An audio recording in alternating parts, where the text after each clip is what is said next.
Hello, friends.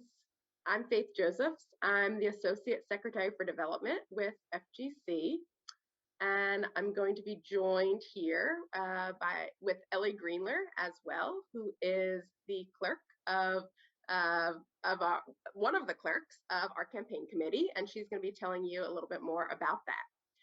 We have a brief story and an exciting announcement that we're going to share before beginning tonight's plenary. This is one story from Ella Frey's spiritual journey, and Ella is a young friend who's serving as clerk for the Gatherings high school program. Ella grew up attending Meeting for Worship with her family. She also attended Quaker school. Quakerism was the water that she swam in. It was comfortable and familiar, but that changed when she started attending the youth programs at Gathering. She found something more, something deeper. She developed a deep sense of community with peers her own age. She experienced her first profound meeting for worship. Quakerism changed from simply being where she grew up to being something that was core to who she is. Ella never pictured herself as a clerk, but at the 2019 gathering, she was nominated to serve and she accepted. To prepare, she attended FGC's Young Clerks training, and there she learned new skills in Quaker business process, skills also applicable in her daily life, and she's taking what she learned into her monthly and yearly meeting. These programs are possible thanks to generous friends like you who contribute to support FGC. Now, you may have noticed that this year's gathering is different in many ways. It's exciting to see increased numbers proportionally of adult young friends and friends of color participating, but attendance overall is lower than in recent years. We have the same fixed costs to put on the event, but fewer folks attending and fewer volunteers to help cover those costs. This doesn't change the power, the experience of gathering, but it does mean that we need your help. Friends, if you are able, please consider making a donation to help support the gathering, to support accessible spiritual community. To encourage you further, generous friends have set up a matching challenge of up to $5,000. If you make a gift to the gathering, your gift will be matched dollar for dollar until we meet that goal. We will be promoting this challenge throughout the month of July. So if you make a gift now, you will be encouraging others and it'll help us meet this goal. You can donate online. It's quick and easy at fgcquaker.org/donate. You can mail a check to our office. That link is in the chat. The information I'm sharing is in the chat. Thank you so much, friends. And I'm going to pass it over to Ellie. Hi, all. As Faith said, my name's Ellie, and I'm one of the co-clerks for FGC's current capital campaign, the Gathering Together campaign. The Gathering Together campaign is a campaign to support FGC's work, both in the present and in the future. It focuses on 5 main priorities that were discerned through deep worship by the FGC Central Committee. These priorities are the Gathering, FGC's Ministry on Racism work, FGC's function as a connector among the Quaker communities that it serves, youth and young adult ministries, and religious education and spiritual deepening. These 5 facets are at the core of FGC's work currently, and we hope the campaign buoys and supports them for years to come. So while campaigns are traditionally about raising money, and this one certainly has that as an aspect, we really view this campaign as much more of a communications campaign than a fundraising campaign. It's a campaign to communicate and support all of the work that FGC does. Our campaign message is that we value any form of engagement or support of any size. It all makes a huge difference. This support and engagement can come in many forms, including but not limited to volunteering on an FGC committee, making a financial donation to the campaign, supporting others to attend FGC events, adding FGC into your will, attending FGC events yourself. Thanks for being here. increasing your annual donation to FGC, or going back to your meeting and telling them about your gathering experience. The list goes on. Our vision for this campaign has been shaped by considering how we help transform FGC into an actively anti-racist faith community. We want our message to be clear and to be directed at the entire FGC community with all its rich diversity, not just the donors who make large donations. So y'all will be hearing a lot more about from FGC about the financial side of this campaign in the future. But we feel like the most important part of this campaign currently is spreading the word about all the wonderful ways that FGC supports, impacts, and nurtures us and our stories. Given this, we want to hear your stories so we can share them more broadly as we continue on this path of this communication campaign. Share the real stories from real people who have real experiences interacting with FGC. To do this, a link was just put in the chat to a Jamboard. So a Jamboard is a virtual space where anybody with the link can type in short answers to a question on a virtual sticky note, and others can see these answers. The query that we pose to you is, where did FGC meet you? Please tell us your story. We would love it if you would click the link and answer this query in as short or long as you want to.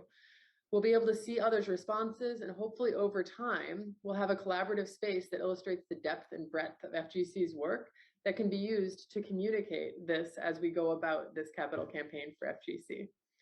So I appreciate you guys giving me your time and being here tonight, and enjoy the rest of plenary. Thank you so much, Ellie. Thank you, friends, for sharing. It'll be exciting to hear about your gathering experiences. As Ellie said, you're going to hear a lot more about the Gathering Together campaign later on this year. We really wanted to just go ahead and share a little bit about it. For now, I really hope that you will consider making a donation to help support the gathering. And again, that information is in the chat. Thank you so much, friends. And Barry, we'll pass it over to you. Thank you so much, Faith and Ellie. Good evening, friends. For those of you who weren't at Monday night's plenary, I'm Barry Crossnow, the General Secretary of Friends General Conference. I'm so glad we're together this evening. Let's settle into a few moments of centering worship, and then I'll introduce tonight's presentation. Thank you, friends. It's my honor tonight to introduce Deeper Than Skin, a musical presentation on race with Reggie Harris and Greenway. Deeper Than Skin brings together a remarkable journey that started 30 years ago and is offering hope to people all across the nation. Two friends, one black and one white, one from the north, one from the south, musicians, storytellers, students of history, and world travelers born 3 days apart. Two narratives forged into one powerful friendship aimed at finding common ground and helping others do the same. This is not just a concert of songs to entertain. It's an experience of singing and listening, of experiencing a connection so deep that it makes you laugh, smile, cry, and reconsider what you know about history. It's an invitation to open your heart and mind to a story of shared humanity that resonates with your own.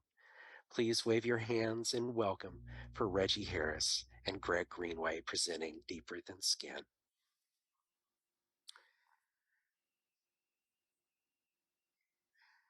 Thank you, Barry. And thank you all for taking the time to join us this evening. We are grateful and honored to have this opportunity to present Deeper Than the Skin to you. As you've heard, it is a story about friendship. It is our separate stories. Two of us who met in New York City at a concert at the Village Gate. There, within a half an hour of meeting each other, we began a conversation about race. And that conversation has now been going on for about 40 years. The conversation has at times been difficult, but it has also brought us great joy to be able to honestly and fervently talk about the issues that now in this time are so prevalent in our nation. The struggle for equity, the struggle for diversity, and the struggle for justice. So tonight we are happy to present our stories in the hope that it will also inspire you to deepen your conversations. And we are thrilled to be here tonight. Thank you, Reg. Somehow, in this incredible universe, Reggie and I managed to find each other, as he said, in the Village Gate Green Room in New York City and Manhattan. But as we learned our stories and as we learned deeper the history of our lives and our ancestors, we realized that we came through a portal. The same river brought our DNA to this country, the James River in Virginia. And so our story is compelling, and we just felt compelled to share it with you, but with the realization that there are so many stories. There are as many stories as there are faces on the screen, and that we hope that this evening together we will find a place of togetherness where we will create something that we will not forget for a long time, and as Reggie said, that we will carry forth way beyond these hours of this evening. So we're going to start you off with some music.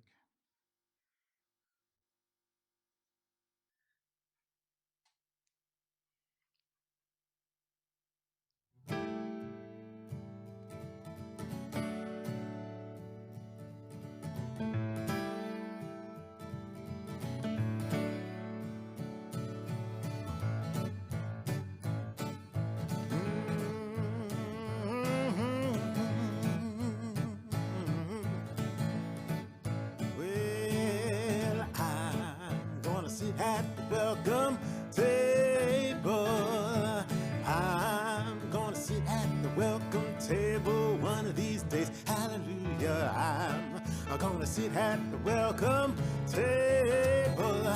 I'm gonna sit at the welcome table one of these days. There will be food for all at the welcome table. Food for all at the welcome table one of these days. Hallelujah. Food for all at the welcome table. Food for all at the welcome table one of these days. We're gonna sit and eat together.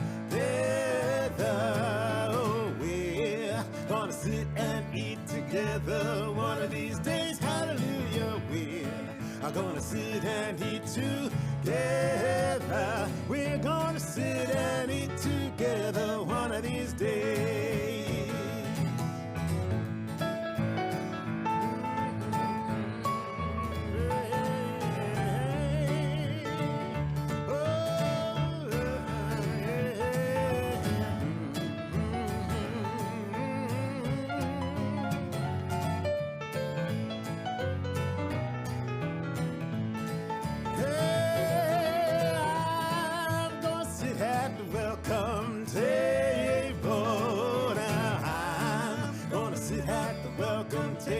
One of these days, hallelujah, I'm gonna sit at the welcome table. I'm gonna sit at the welcome table one of these days.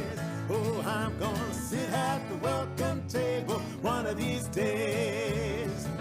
I'm gonna sit at the welcome table one of these days.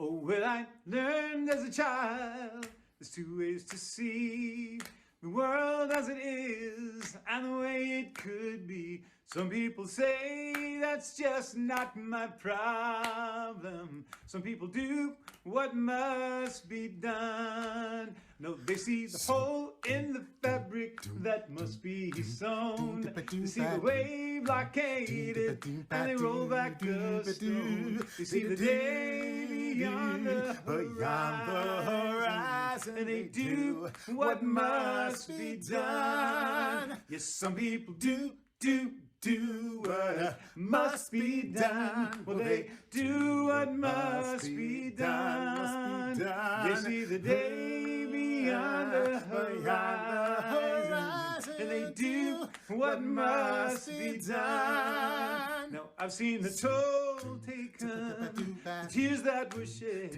I've seen the journey started, and the ripples spread. Still people say, well, that's just not my problem. Some people do what must be done. Now, they see the hole in the fabric that must be sewn. They see the wave blockaded, and they roll back the stone. They see the day beyond the horizon, and they do what must be done. Yes, some people do what must be done. Well, they do what must be done. They see the day beyond the horizon, and they do what must be done. Yes, some people do what must be done. They do what must be done.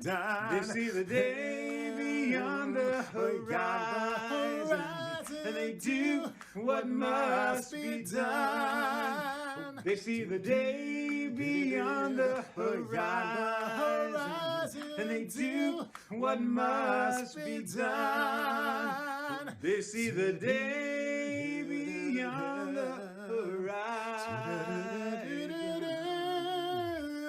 and they do what must be done.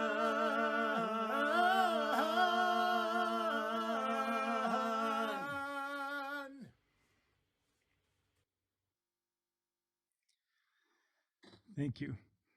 We would like to move this into a slightly different state of mind. I'd like to read for you from a poem by Maya Angelou on the pulse of morning. I'm going to read you the second half of it because it will bring us into the space in which we can tell our stories. On the pulse of morning. History, despite its wrenching pain, cannot be unlived, and if faced with courage, need not be lived again. Lift up your eyes upon the day breaking for you. Give birth again to the dream. Women, children, men, take it into the palms of your hands. Mold it into the shape of your most private need. Sculpt it into the image of your most public self. Lift up your hearts. Each new hour holds new chances for new beginnings. Do not be wedded forever to fear, yoked eternally to brutishness. The horizon leans forward, offering you space to place new steps of change. Here, on the pulse of this fine day, you may have the courage to look up and out upon me, the rock, the river, the tree, your country, no less to Midas than the mendicant, no less to you now as the mastodon then. Here on the pulse of this new day, you may have the grace to look up and out and into your sister's eyes, into your brother's face, your country, and say simply, very simply, with hope, good morning.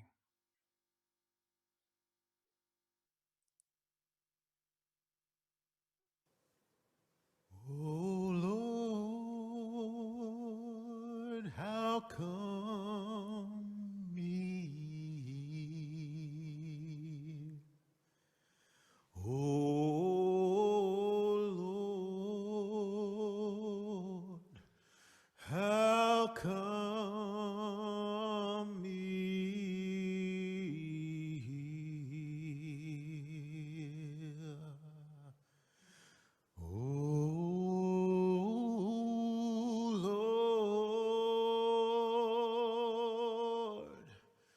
How come me?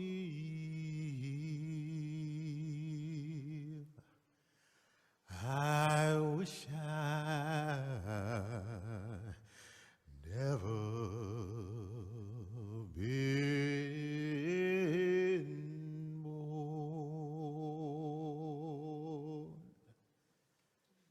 They took my children away. They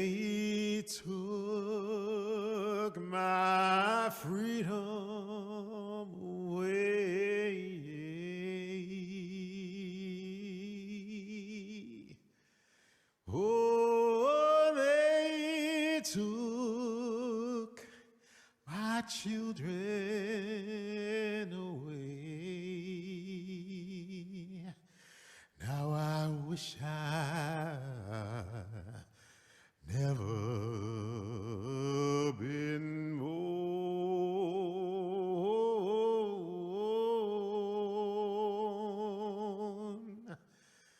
Now I wish I never been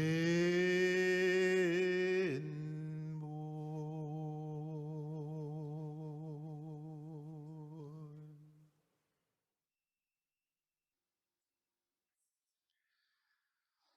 How do you frame a life after hearing a song like that? Who knows what forces come together to make us who we are? I know that 12,000 years ago, rocks were left in that river, that James River, by a receding glacier, and that stopped the English boats from going any farther up. And so that spot in the river became a trading post. It became the capital of a colony eventually, then the capital of a state, and then it became the capital of a foreign country, my hometown, Richmond, Virginia. Now, who would know at that point that that cradle of industry right there, that mechanism right there, by the time 1850 arrived and spread all the way out to the Mississippi, that economic system would support the largest, wealthiest aristocracy on the face of the earth.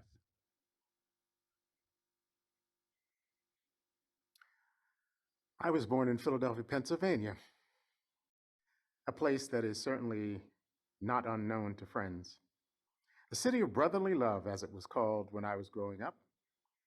But my family comes from Virginia. My grandmother and grandfather decided, after marrying, to make their way north. They were part of the 6 million African Americans who traveled north on the Great Black Migration. They left Virginia for greater opportunity, but we all know why all of that 6 million were fleeing. The devastation of slavery, and then in the years following Reconstruction and into the 1900s, the opportunity that was not there. But they settled in Philadelphia. My family was one of the first, actually the first family on the block where I grew up to buy a home. They bought a house at 3714 North 17th Street. And that house, well, it was bought undercover, as so often happened.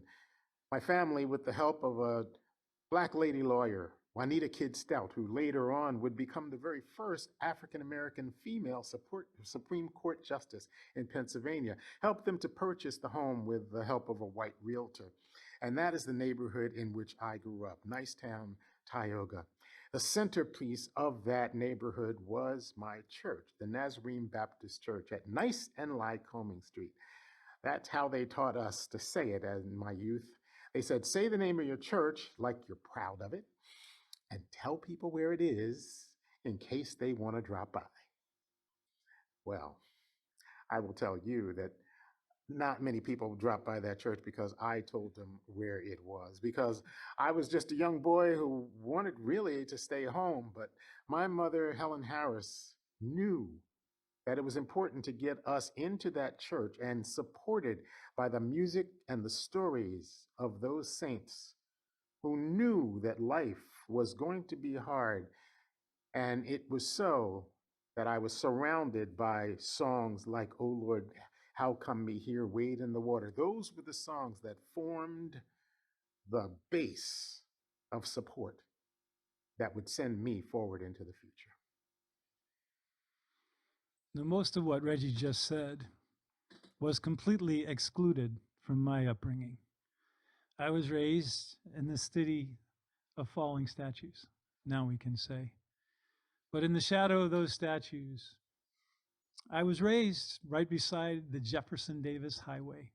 I remember a huge billboard saying, "Impeach Earl Warren." Maybe you remember that. I had no idea what that meant, and I don't think my parents knew what that meant. But the world in which I grew up was one that was constructed. It was a reality constructed after the Civil War for so many reasons, maybe to justify the horrible carnage that had happened and the devastation. But the story that Reggie tells you, his side of the story, completely absent. And so growing up in a city like that, especially at the time when Reggie and I did, we were in the first class, both cities, to be integrated in high school. And so a certain dissonance begins to build up within you. The stories you're told, the stories that where half of the story is left out. Suddenly, as you move forward in the world and I was a basketball player and a musician. I was able to cross racial lines in Richmond that other people were not able to. And so a dissonance began to rise in me because of what I was handed and what I was seeing for real. So it made me look back into the history. Where did this start? Where did this story that was passed on by my parents, without any question of it, where did this story start? And I stood before the mirror one day and I looked and I said, somebody who looked a lot like me made the decisions way back then, 90 miles downriver in Jamestown, that started this whole thing. So this song is it's a conversation with my ancestors. It's called The Skin I'm In.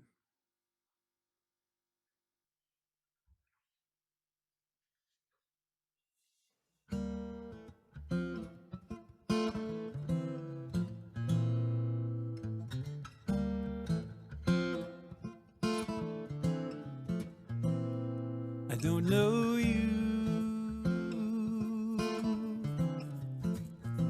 but for these handed down bones, names and moss covered stones,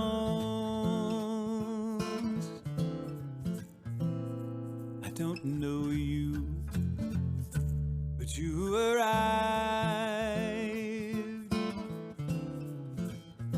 and what you did to survive. You left awake so wide. You handed this to me. I washed my hands down by the river. Down by the river. I washed my hands of you. Wash my hands. But you keep staring back from the mirror. From the mirror. To remind me again of the skin I'm in. You couldn't know me. The possibility that I might live and breathe to carry on your name, my ungrateful crime is pointing fingers through time. Did you just toe the line? Build a world of chains. I wash my hands down by the river. Down by the river. I wash my hands of you. Wash my hands. But you keep staring back from the mirror. Back from the mirror. To remind me again of the skin I'm in. Now what's the matter? Don't you like it? Don't you like being heard? Don't you like the first choice? Don't you like the last word? Don't you like that you don't have to know what this is about? Be deaf, dumb, and blind, get the benefit of the doubt. To walk through this world in a velvet cocoon that everybody else can see, except of course you, because you are everybody. Your true is true, that's what I handed to you. Oh, Lord, down by the river. Down by the river. Oh,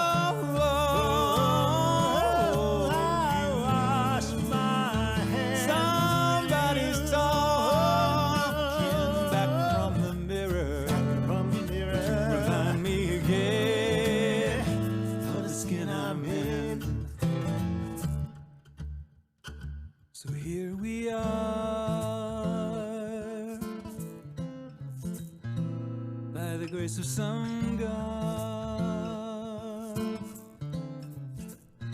knowing the mirror is flawed. What do we do now?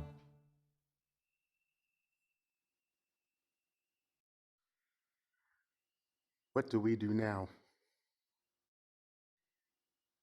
The first time Greg played that song for me, following a conversation we had about him having a conversation with his ancestors, I knew instantly that it really typified the difference in our upbringings. Because for the first 25 years or so of my existence, I would say there was never a time that I was comfortable with the skin I'm in. From a very early age, the messages came, and they came in all sorts of ways. But it was clear that here in America, having brown skin was less than. And we see that continually played out in so many different ways.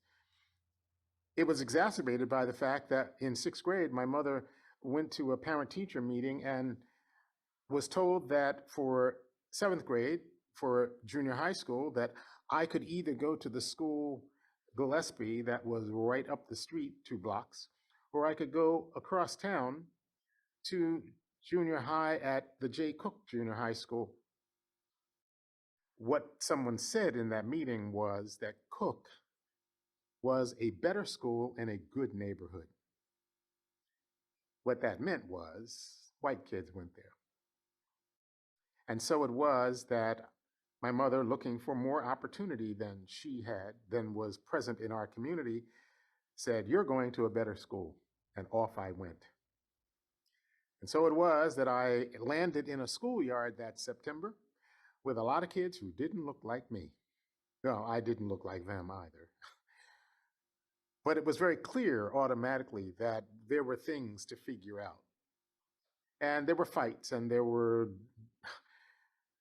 was a lot of conflict. Eventually, we began to figure it out. But when my mother went again to my school to, in 8th grade, meet with my history teacher, he said, "Mrs. Harris, your son is a very eclectic boy." My mom came home later and she said, "Mr. Nicholas says you talk too much." Well, that's not what he meant. He said that I was mixing in with the other kids. He didn't know about the turmoil inside of me. He didn't realize, well, maybe he did, because he was a light-skinned black man. And I think that he saw a lot of me in him. He asked my mother where I would be going to high school. And she said, "I guess he'll be going back into our neighborhood." And with 1 year to go, he said, "Well, Miss Harris, I think Reginald would probably do better not going to the school in your neighborhood. I think that he would do better going to the high school where all of these kids will go." And she said, "Is that a better school?" She knew the code.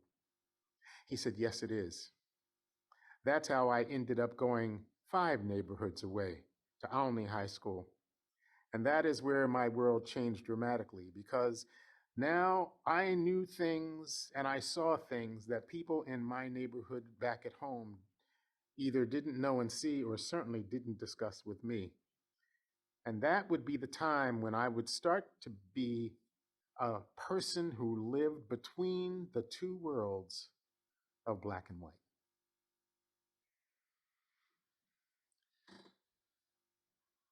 My parents survived the Depression, went to a world war. My dad went to Europe. When he came back, like so many, they just wanted to be left alone. They just wanted peace. They wanted to find a place to be. They wanted to find a job.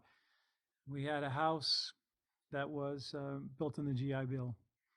And they just put one foot in front of the other. It's a kind of a eternal present that we were in. And on the periphery of that, the black community was moving, and we knew nothing about them. And as I say, I went to high school like Reg, the first integrated years of integration in the Richmond school system. And I saw some things I'll never forget. The friction inside of me, the dissonance rose. My basketball coach was a very, very racist man. He caused a race riot at our last basketball game of the season. And I stood in the middle of it. I never forget it, because my high school, a few black players on our team. The other high school, John Marshall High School in north side of Richmond, had mostly black players, but I had played against them for 5 years. I knew those guys. I knew their faces. We struggled together. We knew each other. And when that race riot happened, I stood in the middle of it, and it all swirled around me. I had no side. Later, I had an experience where, at an intercession, volunteered for the city of Richmond, went around the city with a guy from HUD, whose job it was to interview people who had applied for public housing.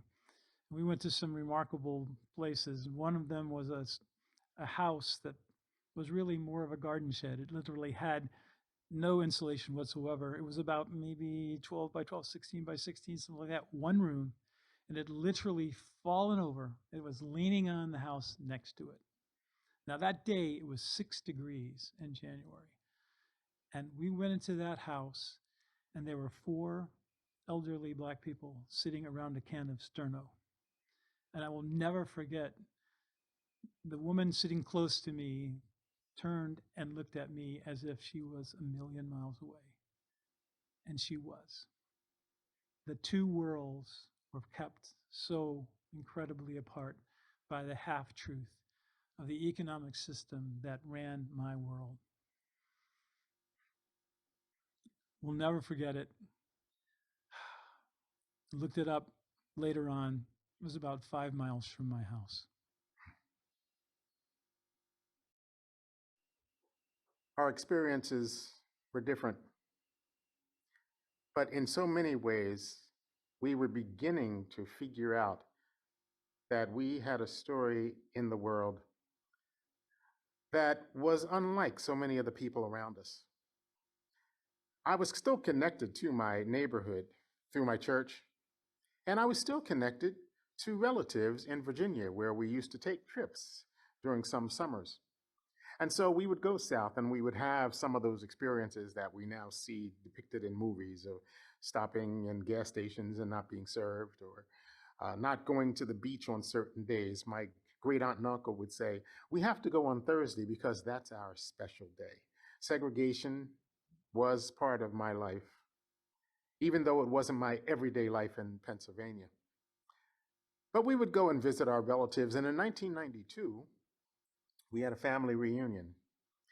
It was at that reunion that one of my cousins, Kay Bush Gray, a school teacher in Richmond, unveiled some information that the family was both thrilled to get and also a bit overwhelmed by. You see, it was in that year that Kay, who had been inspired by roots and had begun to work on the family genealogy, discovered that we had a connection to one of the prominent white families in Virginia history, the family of Williams Carter Wickham. It was at that reunion that she gave us a booklet, and she explained to us over the course of an hour or so that we were not only owned by a family that owned a plantation called Hickory Hill, but we were related to them. And this is not an unusual thing, of course, in America. We have such notable families as Thomas Jefferson and Sally Hemings and others. It was not an unusual thing for masters to have children with those enslaved people, their enslaved women, in a relationship that certainly was not about equal power. However, she gave us this information, and I remember getting that booklet and sitting in a hotel room discussing it with my mom, and then taking it home and reading through it and seeing that indeed Williams Carter Wickham, a Confederate general, a member of the state legislature for 2 years, and in the Civil War, he was Robert E. Lee's right-hand cavalry general. He eventually would go on to become the president of the C&O Railroad after the Civil War.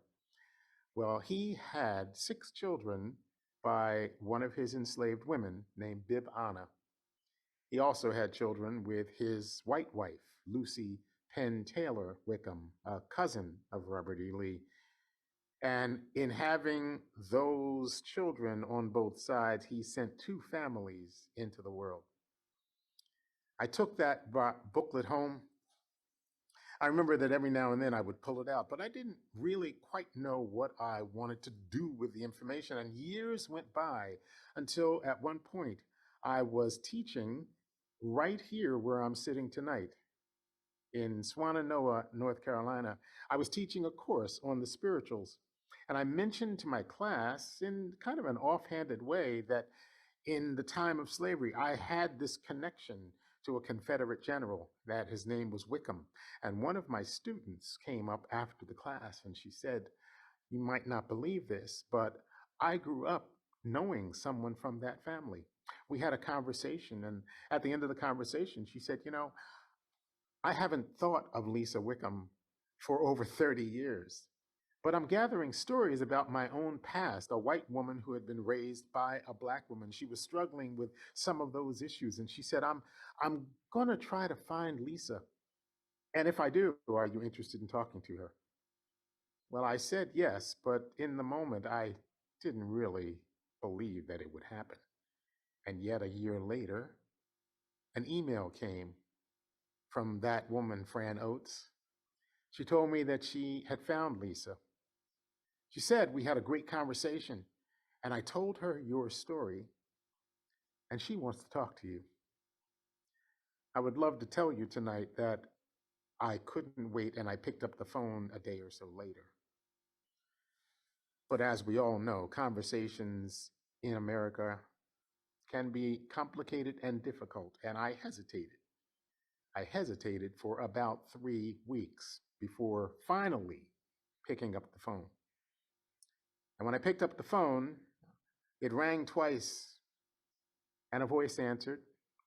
I identified myself. "Hi, I'm Reggie Harris." And the voice on the other end said, "Where have you been?"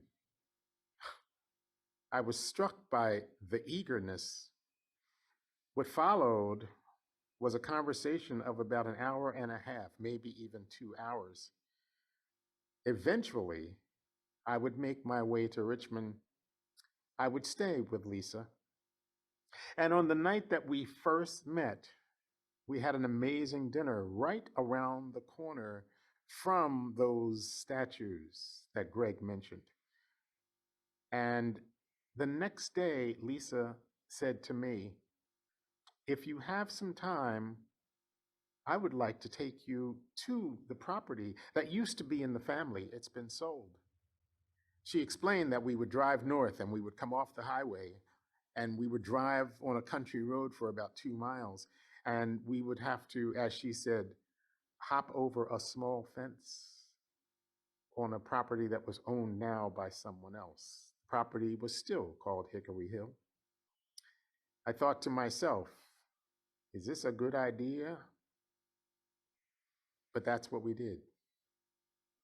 It was a day that changed both of our lives as we walked that property, a place that she had gone often as a child. And as we stood on the porch of that house, sometimes our eyes meeting, we had an experience that would be transformational.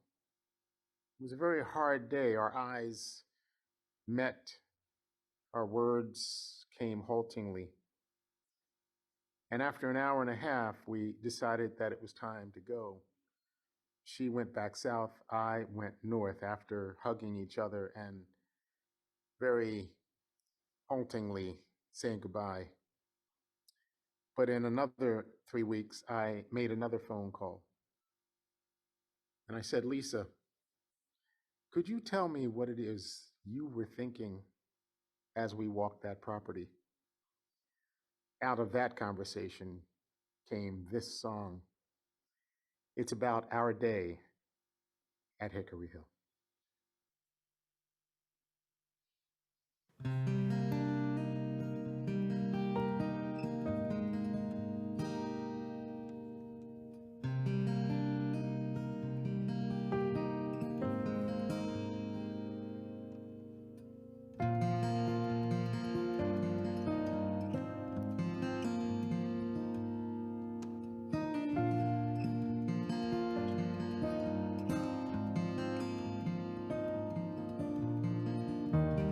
Barren fields to the horizon,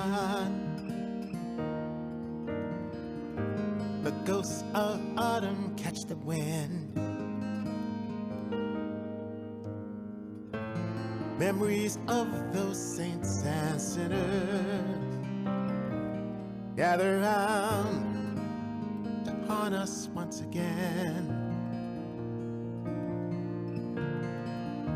Now we're finally here together, standing silent face to face. Secret family undercover, born of shame, saved by hope and grace. Hickory Hill, we're on hallowed ground, walking side by side, wondering what we found. Hearts break open wide across the great divide. I can see the questions in your eyes now that we are home again.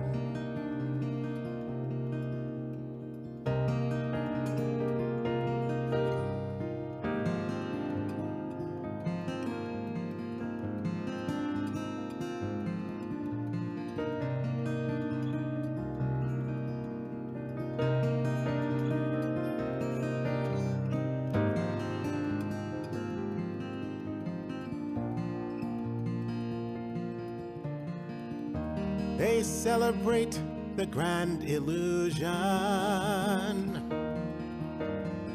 and they write it up for all to see.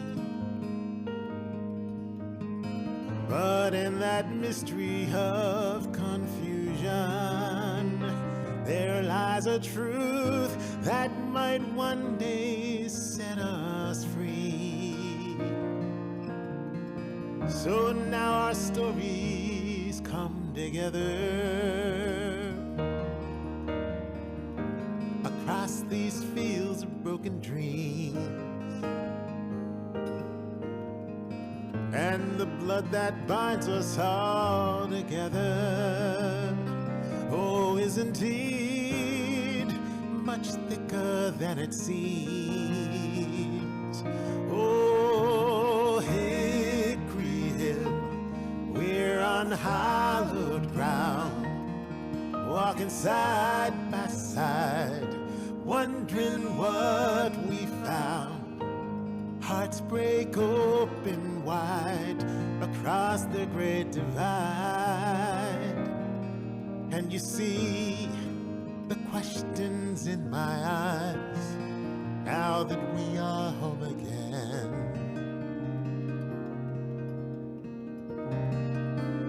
We are home again. Oh,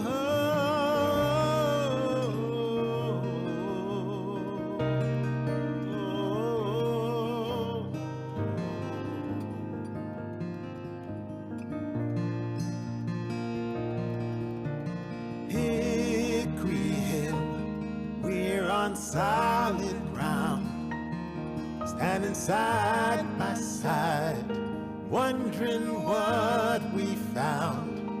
Hearts break open wide across the great divide. Can you hear those demons as they die now that we are home again?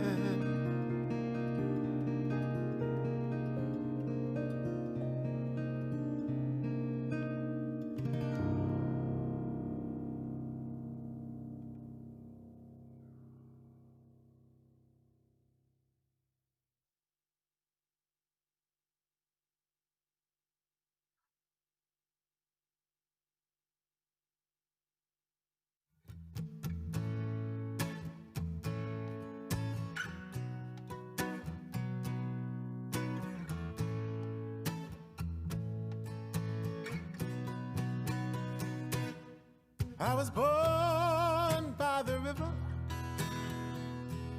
in a little tent, just like that river I've been running ever since. But it's been a long time coming, but I know change's gonna come. Oh, yes it will. It's been too hard living, but I'm afraid to die, 'cause I don't know what's up there beyond the sky. It's been a long time coming, but I know change's gonna come. Oh, yes it will. Well, I go to the movie and I go downtown. Somebody's always telling me, don't hang around. But it's been a long time coming, but I know change's gonna come. Oh, yes it will. Then I go, yes I go to see my brother. I say, now brother, won't you help me please? But it winds up knocking me back down on my knees.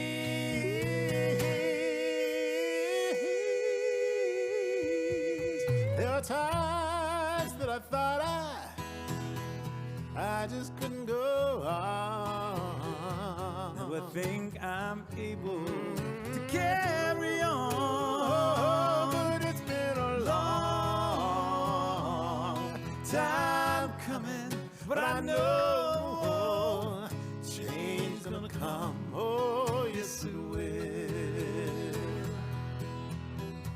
Then I go, yes I go to see my brother. I say, now brother, won't you help me please? But it winds up knocking me back down on my knees.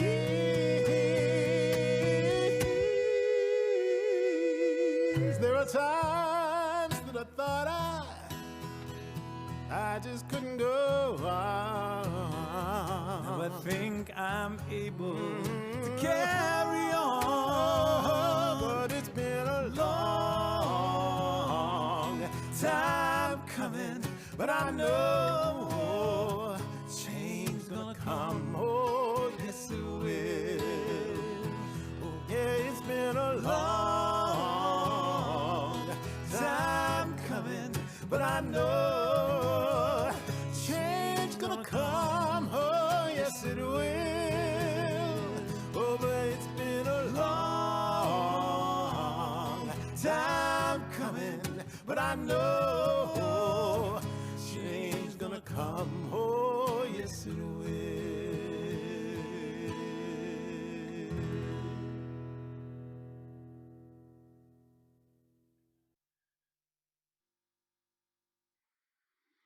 That song has a kind of mystical place in our lives, in Reggie and my life.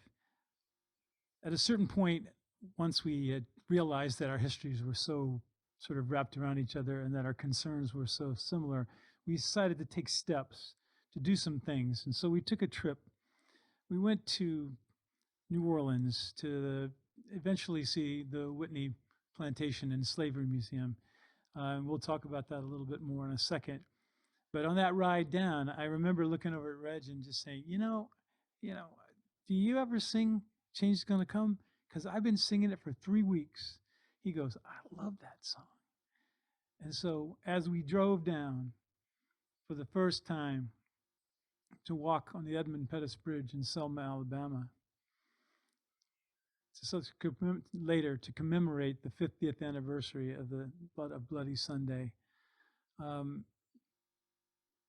we sang that song, and for me, for the first time, I felt that I must write a song. And this song is called Never Say Never. And it's about those folks who showed the world the true courage of that movement. It was the 7th day of March in 1965. Little big man, his arms at his side, crossed the Alabama River with the people behind. Never say, never say, never. Never say, never say, never. For those come and gone, allowed only to dream. For those living in that moment, for those yet to be, they would give up their bodies for the world to see. Never say, never say, never. Never say, never say, never. Everybody's on the edge. Cross the Edmund Pettus Bridge. Beating for the privilege. Say it now, say it again. So much deeper than the skin. Say it now, say it again. So much deeper than the skin. Hate is a chain, is a prisoner at both ends. Hate is a chain, is a prisoner at both ends. It's an American heartbreak in the bright light of day. No business as usual on an Alabama highway. No headlights in the mirror, no hooded face. Never say, never say, never. Never say, never say, never. Everybody's on the edge. Cross the Edmund Pettus Bridge. Reaching for the privilege. Say it now, say it again. So much deeper than the skin. Say it now, say it again. So much deeper than the skin. Hate is a chain, is a prisoner at both ends. Hate is a chain, with a prisoner at both ends. Hate is a chain, with a prisoner at both ends.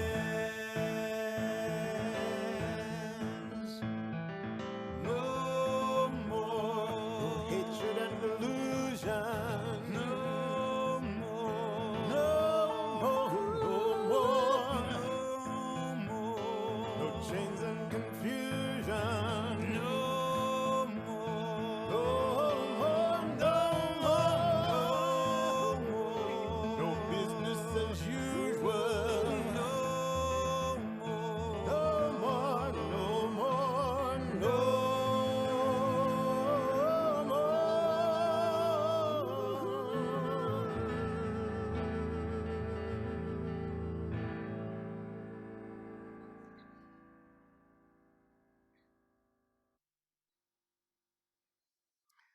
Never say never. The history of our nation is long, it's complicated, it's hard. I mentioned earlier that some of the conversations that we have had, have been difficult. We come from different places, we come from different narratives. And at the same time, when we started doing this presentation some 7 years ago, we knew that we had an opportunity to use our own stories and our search for truth to spark conversations, and that is what we've tried to do. That is, in fact, what we've done. This presentation came long before 2016. And of course, the progression of race and injustice in this nation has been building because we still lack a general sense of language to talk about race. And now, of course, we can see that the forces of oppression and the forces that seek division in the nation have gained a foothold, and many of those gains of the civil rights movement and other movements have been challenged and, in some cases, rolled back. It was into that cauldron in 2016 that I found myself, both as a person and a songwriter, and in my work and conversations with Greg as well. Tonight, we are providing you with an abbreviated version of the stories that we generally would tell in a presentation. But we are sharing with you something very important, that having each other, that challenging each other, but also supporting each other, having the means to have conversations and write songs and then present them to audiences has been one of the principal ways that we have been able to hold up and support the conversations that I know many of you are having as well. And sometimes the frustration just gets so hard. The frustration was at a fever pitch when I found myself in 2016 on my birthday, December 10th, sitting on a beach at an artist retreat in Florida. I was sitting there because the election of 2016, the election cycle and the election itself, reversed a lot of possibility, threw us into a new era where truth was not the principal focus and where division and hatred began to rise. I found myself sitting on a beach there in Inglewood, Florida, with a week to write and think, wondering what I might have to say, what I would need to say to continue the work that we do. I have to admit to you that in that moment I felt frustration and anger, as I'm sure many of you did, and in the work that I also do with the Living Legacy Project of taking people to civil rights sites, I knew that something in America had changed, and I wanted my writing to address it. So as I sat there, trying desperately to think about what could be said, two words came to me. And those words come deep from the African American diaspora. Glory, hallelujah. I thought at first, what does glory, hallelujah have to do with this moment? But it was in that moment that I realized that the elders who have been present in my life and the friends with whom I have worked had given me many gifts and many skills to speak into this moment. Glory, hallelujah. Hallelujah, a word that is an affirmation of things that have been achieved, and also a challenge to continue working as we all have in this struggle for civil and human rights. I sat on that beach and I began to write. I began to think about my mother and Pete Seeger, and I began to think about Harry Belafonte and Fannie Lou Hamer, Ella Baker, Reverend Dr. Martin Luther King Jr., Rosa Parks, and I said to myself, those folks continued to persevere because they were supported by each other. I'm supported in this relationship with Greg and in the relationships that push me forward. And it was in that moment that I said to myself, yes, things have gotten harder, but glory, hallelujah, I'm ready to go.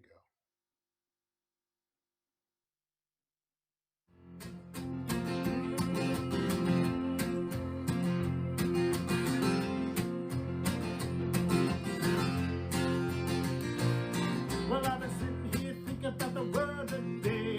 Oh, glory, hallelujah. Got a lot on my mind, but I'm blessed to say, glory, hallelujah, I'm ready to go. We're all living in a world turned upside down. Oh, glory, hallelujah. Gonna take some time to turn it around. Glory, hallelujah, I'm ready to go. Oh, mama, it's a long, long road. You got me singing with the seed you sowed. Come to me, so come with me. Glory, hallelujah, it's a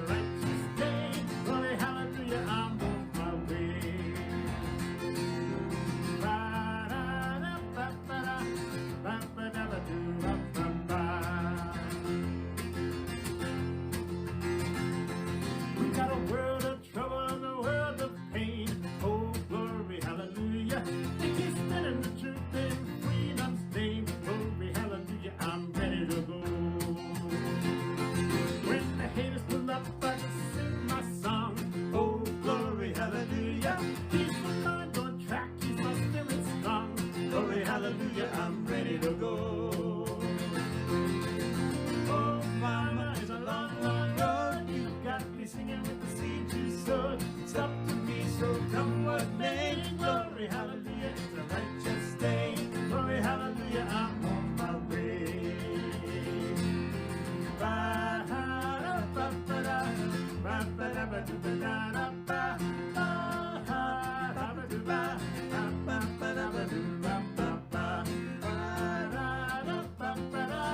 ba-ba-da-ba-da-ba-ba,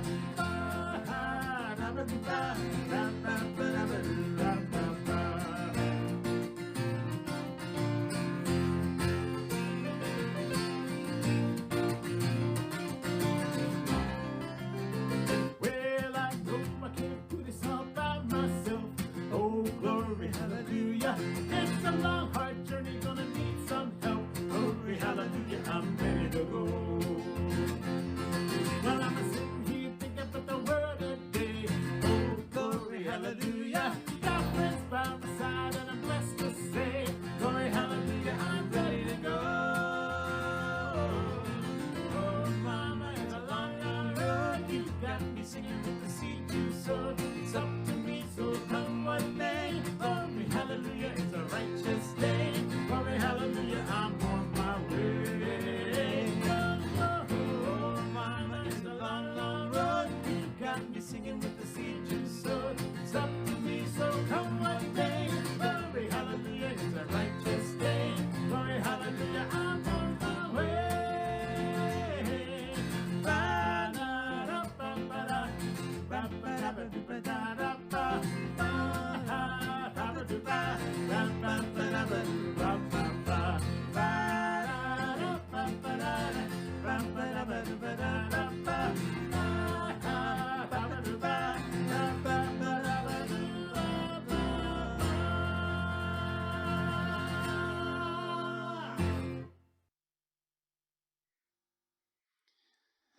Ready to go. Sure Reggie and enough. Reggie and I were ready to go on a 23-hour drive from upstate New York, where Reggie lives, to New Orleans, on our way to the Whitney Plantation and Slavery Museum. What an amazing experience. Reg, take us through that plantation. Well, we drove out of New Orleans and got to the property. As we approached the building, I was really touched by the fact that Greg turned to me and he said, "There's no way you're going to pay your way into this museum." I'm used to him reaching out in that way. And we entered the museum. We began a tour with a tour guide who was actually related to many of the people, some of the people who had actually been on that plantation. Her family had been in slavery in that area. Well, we were struck immediately by all of the displays that showed that all along that Mississippi River, from New Orleans actually to all the way around, that entire area had been sugar plantations, and large, small, middle plantations. The Whitney itself was bought by a man who decided to restore the plantation to what it truly was in the 1850s, a place where human beings were used to create great wealth. And our guide took us through the various buildings and across to the holding pens and to the main house, which was not particularly ostentatious. It was a working plantation. But as we went from place to place, we were really struck by the plainness of it. And yet they had done a lot of work to chronicle the names and of everyone who had come to that place, both internationally and domestic. It was a very sobering day, but throughout, I was aware, and Greg was aware, that we were having very different experiences of being there. But the experience itself was very powerful. And as the tour ended, we had a long, extended conversation with our tour guide. She allowed us to go back to one place. She said, "You can go back anywhere you want until the next tour goes through." And there was a church there. We didn't kind of notice it the first time through because they herded us together with about 30 people and on a TV. It was a big TV setup, And they showed us essentially what we'd seen on 60 Minutes, where John Cummings had talked to the 60 Minutes folks, which is how we found out about it. And but something made us go back, and when we went back, we had a totally different experience. For me, this is where I found the people of that time. We walked into the church and realized that we were surrounded by 40 statues. This is a work of art by an artist named Woodrow Nash from Cincinnati, who made a statue representing, a lifelike statue representing each of the 40 children that were on that plantation at the time of emancipation. And they were sitting like their bodies were so lifelike. It was, when you looked out of the corner of your eye, it was like people were there. And they sat like children would in a class, you know, some of their legs crossed to their elbow on their knee, their head tilted. The ones standing were standing within a posture like waiting. They were waiting for, as if they had asked us a question that we had no idea what the answer was to be, but they were waiting for us to answer. And we sat with them for as long as we could. We were allowed. And it became apparent to us what that question was. What will it be like to be free? And here we are, generations later. We know the history. We know that freedom would only be a word, that they would not be free, that they would enter into a different kind of slavery. That's what's been called slavery by another name. That their children would not be free, and their children's children would not be free. How do you look into the face of a child and answer that question?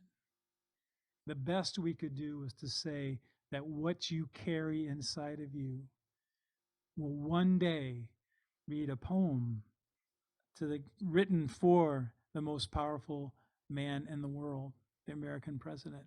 What you carry inside of you will one day be the most powerful man in the world. Little solace in that lifetime. But they asked us to join with so many who knew that they would give their life never seeing the change they wanted. And this was the challenge to us and to you. We looked at those children and we realized that it was a long way from where they were to where we are now, but it's still a very, very long way to where we want to be. Oh, it's a mighty long way from over yonder. It's a mighty long way from there to here.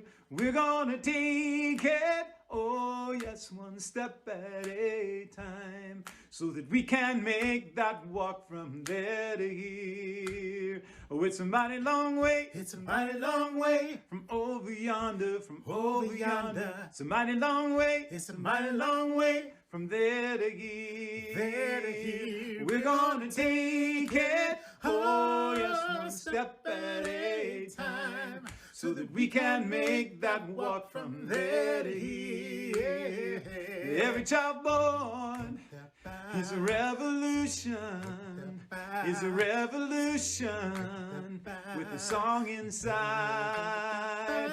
Some won't hear it, oh, some hear nothing else. You'll sing night and day just to keep that song alive. Oh, it's a mighty long way, it's a mighty long way from over yonder, from over yonder. It's a mighty long way, it's a mighty long way from there to here, there to here. We're gonna take it, oh yes, one step at a time, so that we can make that walk from there to here. One more time. It's a mighty long way, it's a mighty long way from over yonder, from over yonder. It's a mighty long way, it's a mighty long way from there to here, there to here. We're gonna take it, oh yes, one step at a time, so that we can make that walk from there to here.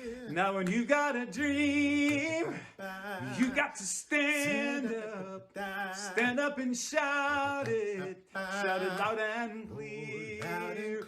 What's that I'm hearing? It's the voice of the people singing that We will make that walk from there to here. Everybody, oh, it's a mighty long way, it's a mighty long way from over yonder, from over yonder. It's a mighty long way, it's a mighty long way from there to here. We're gonna take it, oh yes, one step at a time, so that we can make that walk from there to here. One last time. It's a mighty long way, it's a mighty long way from over yonder, from over yonder. It's a mighty long way, it's a mighty long way from there to here, there to here. We're gonna take it, oh yes, one step at a time, so that we can make that walk from there to here, so that we can make that walk from there to here,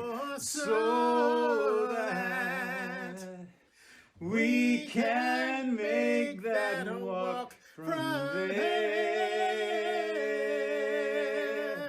to here.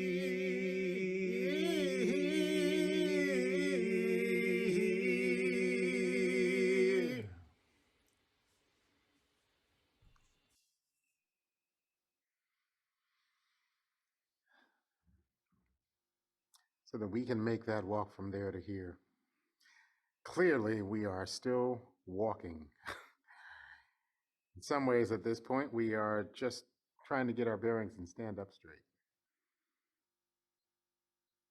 But we are thrilled to be with you here tonight to represent the fact that even in moments of devastation and moments of hateful acts, there remains hope, and we are part of a long legacy that certainly the Friends General Conference and Friends in general have been part of since before this nation was truly a nation. And so we are happy to have a few moments at least to open up the opportunity to have a question and answer. We invite you to put comments into the chat. Yeah, you can direct it to the Q&A, that's Jessica, and she will filter the questions out to us and read the questions to us aloud. We are so honored. We haven't had a chance to say this. We are so honored to be speaking to you all, and it is such a shame that we can't be in the same room with you. We were so disappointed to not be in the room with you. We're happy to be here tonight, but boy, did we want to be there with you in person together.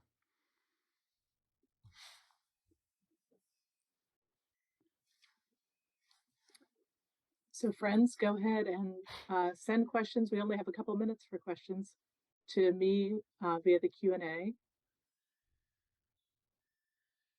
And here's one. Can you tell us, either or both of you, a little bit about a current effort that you're excited about supporting through your songwriting and your singing and your work? Current effort for justice. Well, the first thing I'll mention is the work that we are both doing with the Living Legacy Project.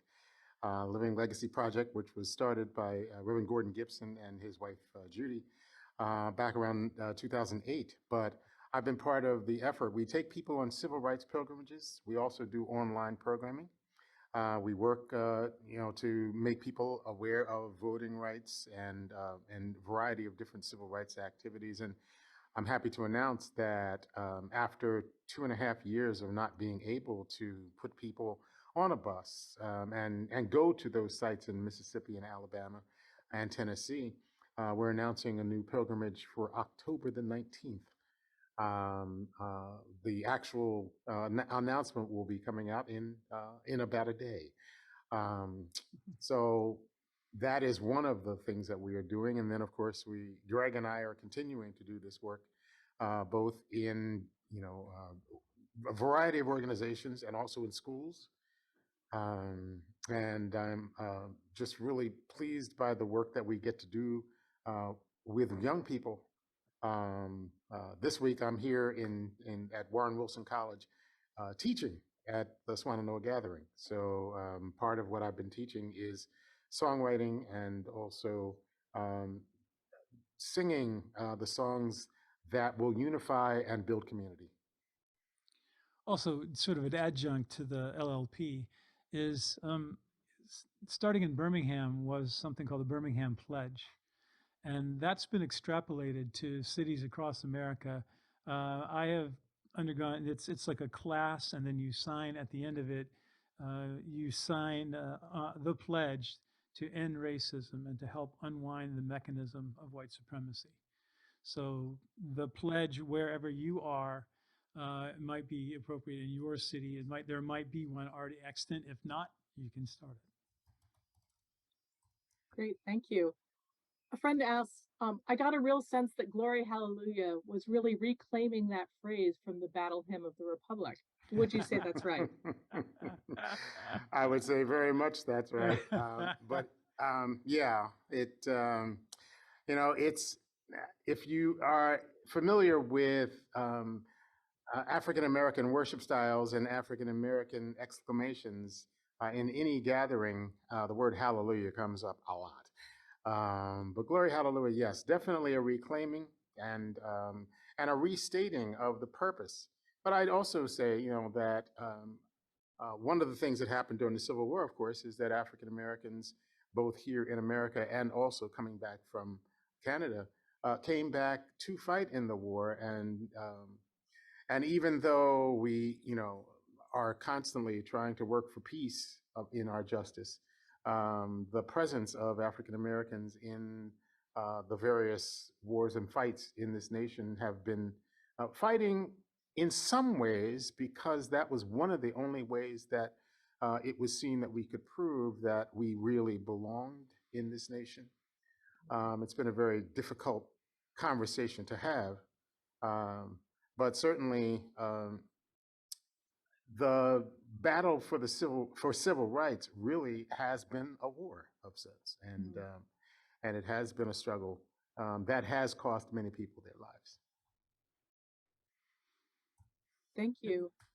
There's something I wanted to say that I didn't get to say in my, if you could just give me 1 second to say this. For all of you Southerners out there, I left out a phrase that we normally say, and I want to make sure that it's said, and that is the South is not a geographic area. The South is a state of mind. It's absolutely everywhere.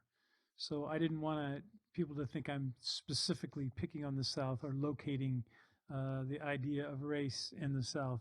It is universal in the United States. Thank you. A friend wants to know what kind of support you're getting from your communities of faith in your anti-racism work. Well, I mean, I can speak to that just right off the bat. I'm a Unitarian Universalist, and our way was kind of paid forward in a lot of ways, I feel, during the Selma March, because a Unitarian Universalist minister was killed, lost his life there. James Reeb was killed there. And so to me, the Richmond Pledge came through the Unitarian Universalist Church. And the number one premise of that religion is the inherent worth and dignity of every human being.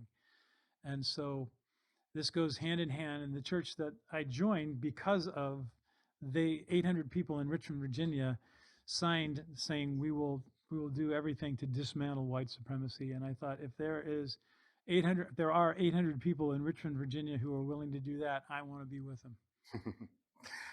I was raised in a Black Baptist church, as I mentioned, in Philadelphia, Pennsylvania. And somewhere between age 14 and age 30, I became what I consider to be an expanded Baptist.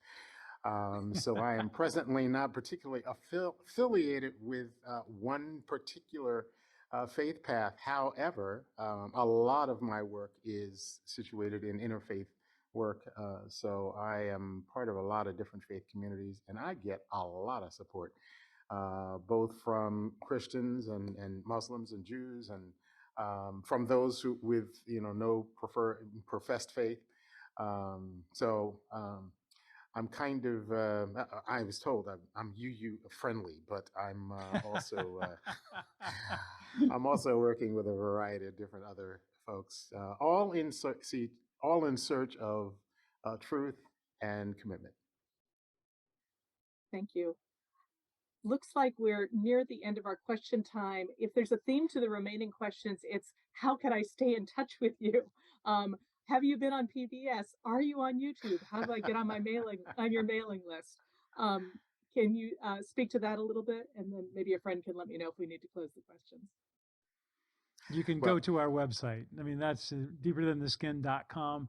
That is a Okay. way that you can sign up on our emailing list and keep kind of in contact with it. Also, there are our emails are there, and our phone numbers are up there too. So we're open to anybody who wants to contact us. Thank you so much. That's deeperthantheskin.com. Thank you. Thanks for doing the Q&A, Jessica.